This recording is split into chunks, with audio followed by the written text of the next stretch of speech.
हाय दोस्तों, आप सबके लिए मैं एक अच्छी कहानी लाई हूँ। देखो और पसंद आई तो लाइक और हो सके तो एक कमेंट करें और सब्सक्राइब कीजिए। चलो कहानी सुने। Disney presents Bambi story in Hindi. सुबह का सूरज आकाश में दिखाई दिया और जंगल के सभी प्राणियों को जगाया। पक्षी चारों ओर उड़ रहे थे, चूहे लंबी घास के बीच तेजी से दौड़ रहे थे और गिलहरियां पेड़ों की शाखाओं के बीच अपनी झाड़ीदार पूंछ चला रही थीं। ये सभी की खुशी के लिए खत्म हो गया। बोकानिला नाम का एक खरगोश, एक बहुत ही हंसमुख छोटा जानवर, जंगल में उछल कूद कर रहा था और जोर जोर से चिल्ला रहा था, उठो मेरे दोस्त उल्लू, मैं अच्छी खबर लाता हूँ। फिर उसने अपने पिछले पैर से एक लट्ठे को लात मारी और कहा, सुनो, तुम सब एक नए राजकुमार का जन्म हुआ है। जानवर एक रोशनी वाले उपवन में जितनी तेजी से इकट्ठा हो सकते थे, इकट्ठे हो गए। माँ अपने बच्चे के साथ बैठी, उल्लू ने कहा, बधाई हो मैडम। माँ ने बच्चे की नाक सहलाई और धीरे से कहा, उठो मेरे प्यारे, हमारे यहाँ मेहमान आए हैं। सभी जानवर छोटे जानवर को देखकर मित्रतापूर्वक मुस्कुराते हैं और कहते हैं, नमस्ते छोटे राजकुमार। छोटे राजकुमार ने अपने मेहमानों का स्वागत करने के लिए उठने की कोशिश की। लंबे पतले पैर लड़खड़ा रहे थे और मुर्गा हिलकर वापस बैठ गया, है ना? बोकानिला हंसे और कलाबाजी मारी छोटे हिरण को बेहतर ढंग से देखने के लिए।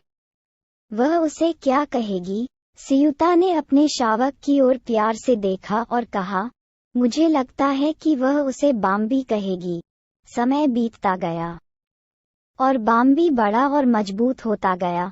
हर दिन आश्चर्यजनक आश्चर्यों से भरा हुआ था और बाम्बीडे ये देखने के लिए इंतजार नहीं कर सकता था कि क्या होने वाला है, और विशेष रूप से जंगल के सभी जानवरों से मिलने के लिए। सुप्रभात छोटे राजकुमार, एक में कहा। सुबह ओपोसम माँ, सुप्रभात छोटे राजकुमार। छोटों ने भी कहा मार्सुपियल्स, और बाम्बी को अपने नए दोस्तों का स्वागत करने के लिए घूमना पड़ा। बोकानिला ने इशारा करते हुए कहा। खरगोशों ने बाम्बी को बहुत सी नई चीजें दिखाईं। वे पक्षी हैं, उनके चारों ओर खुशी से उड़ते पक्षियों का झुंड। क्षमा मांगना, बाम्बी ने दोहराया। नहीं, पक्षी कहता है। बोकानिला ने उसे हिलाते हुए ठीक किया। गुलाबी नाक पक्षी। बाम्बी इतनी जोर से चिल्लाई कि सभी पक्षी डर गए। बाम्बी तब एक तितली के पीछे एक घेरे में दौड़ता है, जब तक कि वह उसकी पूंछ पर नहीं बैठ जाता, बाम्बी ने कहा। बोकानिला हंसे। यह कोई पक्षी नहीं है, यह एक तितली है। मुर्गे ने कुछ सुगंधित फूलों को सूंघने की कोशिश की और खुद को नाक से मिला लिया। एक नया पालतू जानवर। फ्लोरेल ने छोटे धारीदार जानवर को देखते हुए कहा। बोकानिला हंसी से लोटपोट हो गया।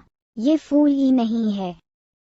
छोटा जानवर डरपोक होकर फुसफुसाता है, ओह, ये कुछ भी नहीं है।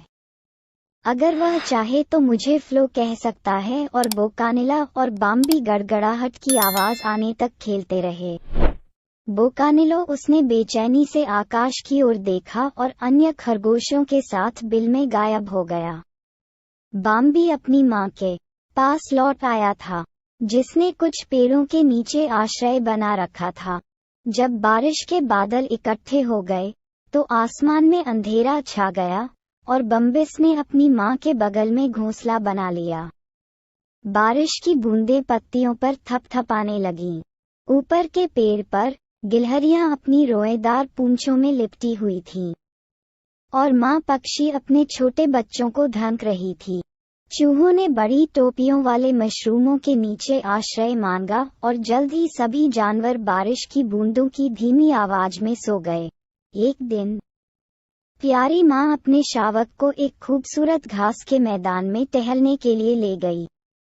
बाम्बी को आश्चर्य से पता चलेगा कि अप्रैल में कम गर्म बारिश होती है। उन्होंने बहुत सारे फूल खिलाए। मैं यहाँ पहले क्यों नहीं आया? बाम्बी ने उससे पूछा क्योंकि तुम अब तक उतने बड़े नहीं हुए थे, उसकी माँ ने उत्तर दिया। घास का मैदान इतना सुंदर और फूलों से भरा था कि बाम्बी विरोध नहीं कर सका, खेलने के लिए बीच में भागना नहीं। लेकिन माँ झट से उसके सामने कूद पड़ी और उसे रोक लिया। बाम्बी, उसने उसे चेतावनी दी, अपने चारों ओर ध्यान से देखे बिना कभी भी किसी समाशोधन में न भागें। ये खतरनाक हो सकता है। ये सुनिश्चित करने के बाद कि कोई खतरा नहीं है। माँ बाम्बी के साथ घास और फूलों के बीच खुशी से अटखेलियां करने लगी। बाम्बी ने ताजे फूलों का स्वाद चखने की तैयारी करते हुए तिपतिया घास की एक मोटी परत में अपनी नाक घुसा दी। लेकिन अचानक उसे महसूस हुआ कि उसकी नाक पर कुछ ठंडा और गीला चिपक गया है। यह एक मेढक था जिसे पाकर वह बिल्कुल भी खुश नहीं था। यह एक चमकदार मेढक था और बाम्बी उत्सुकता से उसे देख रहा था। बाम्बी ने सोचा कि छोटे जानवर को एक पत्थर से दूसरे पत्थर पर कूदते और फिर पानी में गोता लगाते हुए देखना मजेदार है। जब वह ये देखने के लिए करीब आया कि क्या वह मेढक को देख सकता है, तो बाम्बी ने झील में अपनी छवि देखी और उसकी सांसें रुक गईं। उसने तब तक अपना चेहरा नहीं देखा था। फिर उसने अपने चेहरे के पास एक और हिरन देखा और यह निश्चित रूप से वह नहीं था।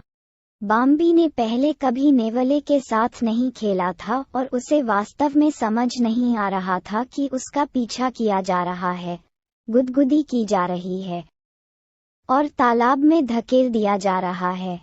लेकिन ये कष्टप्रद था, खासकर इसलिए क्योंकि वह लगातार अपनी नाक चाट रहा था।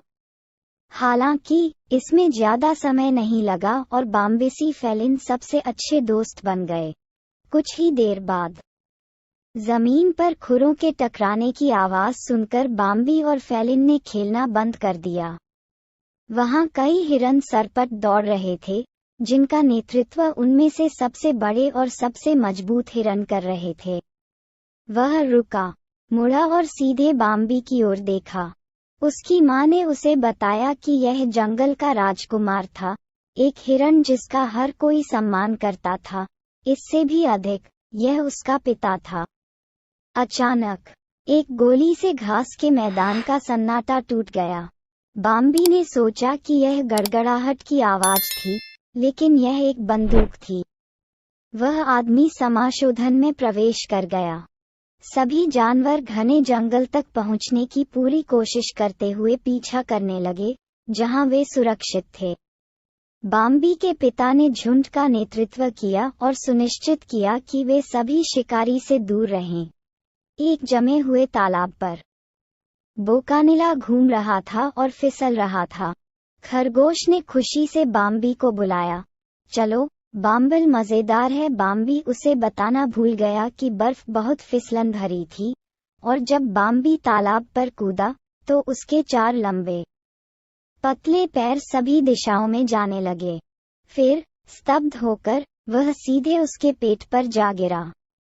बोकेनिला ने संपर्क किया और कहा, देखो, मैंने तुमसे कहा था कि यह मजेदार था। बाम्बी ने उसकी मदद करने की कोशिश की, लेकिन जब खरगोश ने उसे एक तरफ धकेल दिया तो बाम्बी के पैर लड़खड़ा गए और छोटा हिरण दूसरी तरफ गिर गया।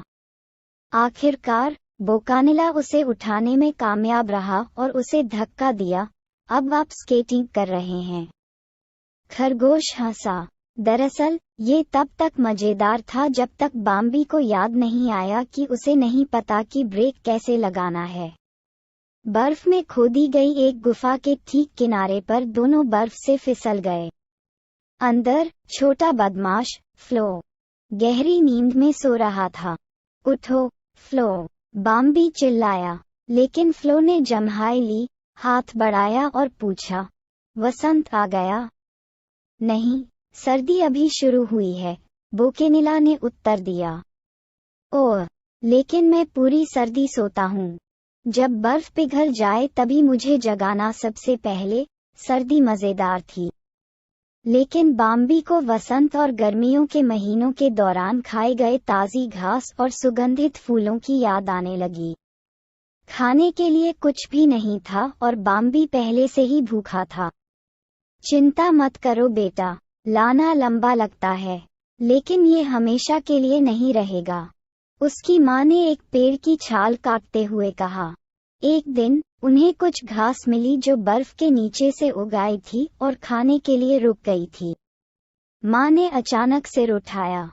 उसने कुछ सुना था, गोलियों की आवाजें आ रही थीं। वह आदमी फिर जंगल में था। बाम्बी, माँ चिल्लाई, जहाँ तक हो सके जंगल में भागो। बाम्बी जितनी तेजी से भाग सकता था भागा। उसका दिल उसकी छाती में धड़क रहा था और उसके खुर उसके पीछे बर्फ को उछाल रहे थे। और तेज, उसने अपनी माँ को कहीं पीछे से चिल्लाते हुए सुना, चाहे कुछ भी हो भागो। जब बाम्बी अपने पसंदीदा छिपने के स्थान की ओर भागा तो उसने उससे आग्रह किया। एक और गोली की आवाज सुनी। ऐसा लग रहा था जैसे वह ठीक उसके पीछे आ रहा हो। बाम्बी ने अपनी माँ के आने का इंतजार किया, लेकिन कोई आवाज नहीं आई। उसने काफी देर तक इंतजार किया, लेकिन वह नहीं आए। वह उसे ध्यान से देखने लगा, लेकिन उसका कोई निशान नहीं दिखा। वह बहुत अकेला महसूस करता था। केवल पेड़ों के बीच से सीटी बजाती हवा ही उसके साथ रोती हुई प्रतीत हो रही थी। कुछ देर बाद बाम्बी ने एक लंबी परछाई को देखा जो उसे ढक रही थी। वह ग्रैंड प्रिंस था। उसने उससे धीरे से कहा, तेरी माँ दोबारा नहीं आएगी। उस आदमी ने इसे ले लिया।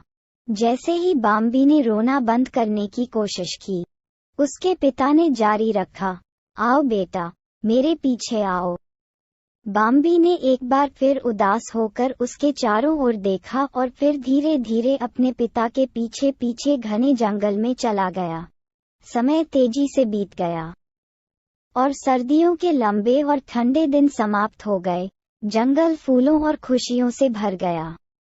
बाम्बी, बोकानेला और फ्लोरे एक दूसरे को बधाई देने के लिए आए और उनकी दोस्त बुफनिता उनके पास आई और बोली, तुम कितने बड़े हो गए हो। जब तक आप भावनाओं से उबलने लगेंगे तब तक ज्यादा समय नहीं लगेगा। तीनों दोस्त आश्चर्य से एक दूसरे की ओर देखने लगे। आपके घुटने कमजोर हो जाते हैं, आपका सिर घूमने लगता है और आपके मन में मूर्खतापूर्ण विचार आने लगते हैं, उल्लू ने आगे कहा। अच्छा, मेरे साथ ऐसा नहीं होगा, बोकानेला ने कहा। मैं भी नहीं, बाम्बी ने स्पष्ट रूप से कहा। लेकिन फ्लोरे के लिए पहले ही बहुत देर हो चुकी थी। उसे प्यार हो गया था। उसे क्रोधित रूप से देखो बोकानेला, भावना से भरपूर। बोकानेला को अंदाजा नहीं था कि भावुक न होना कितना कठिन था। जब एक प्यारे खरगोश ने उसे देखकर आंख मारी और अपनी नाक उसकी नाक से रगड़ी, तो बोकानेला अचानक स्वप्निल हो गई। इसके अलावा पिछला पैर खुशी से भौंकने लगा। बाम्बी को अभी भी समझ नहीं आया कि वह क्या कर रहा था। जब तक तालाब से पानी पीते समय उसने एक परिचित छवि देखी। फिर आपको एक मधुर आवाज सुनाई देती है, नमस्ते बाम्बी, क्या तुम मुझे याद करते हो। बाम्बी इतना डर जाता है कि वह अपने सींग सख्त कर लेता है एक झाड़ी में। ये बिल्ली के समान था। बाम्बी मदद नहीं कर सकी लेकिन ध्यान दिया कि वह कितनी सुंदर थी और तुरंत उसे चक्कर और उत्साहित महसूस हुआ। उसने स्वप्न में अपनी आंखें बंद कर लीं और कल्पना की कि वे फूलों के बीच कैसे दौड़ रहे हैं। तो इसका मतलब उत्साहित होना था। एक दिन बाम्बी को एक हिरण ने लड़ाई के लिए चुनौती दी जो उसकी नई प्रेमिका को पकड़ना चाहता था। लड़ाई गर्म थी और फेलिन चिंतित होकर देख रही थी। आखिरकार बाम्बी अपने प्रतिद्वंद्वी को चट्टान के किनारे ले गया और उसे नदी में धकेल दिया। हिरन को कोई चोट नहीं आई, लेकिन उसे एहसास हुआ कि वह हार गया है और चला गया। दोनों हमेशा साथ रहते थे। एक सुबह बाम्बी को हवा में खतरा महसूस हुआ। उसने पास के अलाव से धुआं निकलते देखा था। उसने भी लोगों को देखा था। बहुत बाम्बी तुरंत अपने दोस्तों को चेतावनी देता है, और बोकानिला, जिसके अब तक बच्चे भी थे, मांद में प्रवेश करता है। फ्लोरे और उसका परिवार भूमिगत छिप गए। गिलहरियां पानी में गोता लगाने लगीं और गिलहरियां पेड़ों की खोह में छिपने की तलाश करने लगीं। बाम्बी, हमें भागना होगा। फेलिन चिंतित होकर रोई। लोगों के साथ आए शिकारी कुत्तों के भौंकने की आवाज और भी तेज तेज गूंज रही थी। इसके अलावा भयंकर जानवर फेलिन की पटरियों पर शुरू हो गए। उसके खुरों की ओर दौड़ पड़े और उसे एक ऊंची चट्टान पर घेर लिया। फेलिन के पास भागने की कोई जगह नहीं थी। वह बाम्बी में फंसी हुई थी। उसे बचाने के लिए दौड़ा। वह कुत्तों के झुंड के साथ दौड़ता है और उन्हें सभी दिशाओं में फेंक देता है। इस प्रकार फेलिन भागने में सफल रही। बहादुर बाम्बी कुत्तों को भगाने में कामयाब रहे, लेकिन वह गोली चलाने वालों को नहीं रोक सके। अचानक गोली चलने की आवाज आई, जिसके बाद उन्हें अपने कंधे पर झटका महसूस हुआ। दर्द इतना भयानक था कि वह जमीन पर गिर पड़ा। उसने उठने की कोशिश की, लेकिन उसमें ताकत नहीं थी। सबसे बुरी बात तो ये थी कि उसे जंगल में आग लगने की गंध आ रही थी। तभी तुम्हें एक आवाज सुनाई देती है, उठो बेटे, हमें दौड़ना चाहिए। यह उसके पिता ग्रैंड प्रिंस थे, जो उसे उठने के लिए आग्रह कर रहे थे। बाम्बी ने अपनी सारी शक्ति इकट्ठी की और उठ खड़ा हुआ। आग ने आसपास के पेड़ों को अपनी चपेट में ले लिया, जिससे चारों ओर सब कुछ एक अजीब और चमकीले नारंगी रंग में रंग गया। बाम्बी और उसका जेडती आग की लपटों के रास्ते से हट गए। जैसे ही आग की गर्मी उनके बालों को गर्म करने लगी थी। मेरे पीछे आओ, उसके पिता ने आदेश दिया। हम सुरक्षित रहेंगे बस नदी के किनारे। पूरा जंगल अब घने काले धुएं में डूबा हुआ था और बाम्बी और उसके पिता उस घने पर्दे में घुसने के लिए संघर्ष कर रहे थे और मुश्किल से सांस ले पा रहे थे। हालांकि अंततः वे नदी तक पहुंचे और पानी में कूद पड़े। वे तैरकर झरने के किनारे पर पहुंचे जहां उन्हें फिर कूदना था। दोनों बिना किसी चोट के भागने में सफल रहे, इसलिए वे तेजी से नदी में उतरे, जहां उन्होंने फेलिन को उनका इंतजार करते हुए पाया। वह आग की लपटों से बचने की कोशिश में वहां छिप गया था। फेलिन मुस्कुराई और प्यार से बाम्बी के घायल कंधे को चाटा, फिर बैठ गई और आग बुझाने का इंतजार करने लगी। कुछ महीनों बाद वसंत जंगल में नया जीवन लेकर आया। बोकानिला और उसके शावक सभी को अद्भुत समाचार बताने के लिए एक लट्ठे को लात मार रहे थे। उल्लू मुस्कुराया और 2 नवजात बच्चों को देखा। फिर वह खुशी से चिल्लाता है, अफसोस, अफसोस, लेकिन मैं असाधारण हूँ। राजकुमार बाम्बी को बहुत गर्व होगा। बाम्बी सचमुच बहुत गौरवान्वित था। वह अपने पिता के साथ एक पहाड़ी पर बैठा था और उस उपवन को देख रहा था जहां फेलिन अपने 2 छोटे बच्चों के साथ सो रही थी। हिरन, जो अब जंगल का नया राजा था, अपने पिता की ओर मुड़ा और बोला, मैंने अपने माता पिता से जो कुछ भी सीखा वह बहुत मूल्यवान है। मुझे गर्व है कि मेरे पास अपने बच्चों को देने के लिए कुछ है। और इस प्रकार जंगल में पैदा हुआ हर नया जीवन आशा, खुशी और एक अद्भुत नए दिन की शुरुआत लेकर आया।